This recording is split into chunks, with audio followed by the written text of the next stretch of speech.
A social media post about a student who was bullied and seriously injured causes outrage in Wilson County. And now many are left wondering what's true and what's not, and school district officials trying to clarify.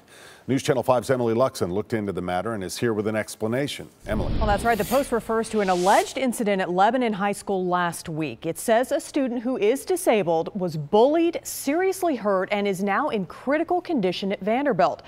However, the spokesperson for Wilson County Schools says the incident described in the post never happened. Naturally, we were concerned. I wanted to find out what was at the bottom of all that. As it turns out, none of it's true.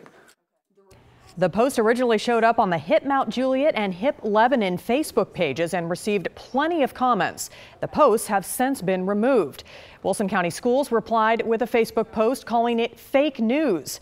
The district says there was a minor scuffle at Lebanon High School recently involving a disabled student, but no one was injured and no one was taken to the hospital.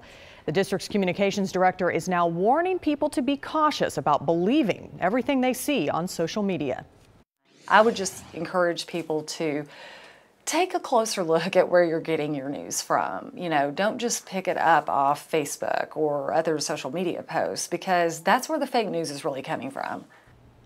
In comments to that original post, a photo was shared of an individual in the hospital. I spoke with family members of that individual who say he had nothing to do with any incident at Lebanon High School, and they're unclear how that photo got connected to the post. Rory, back to you. Emily, thanks.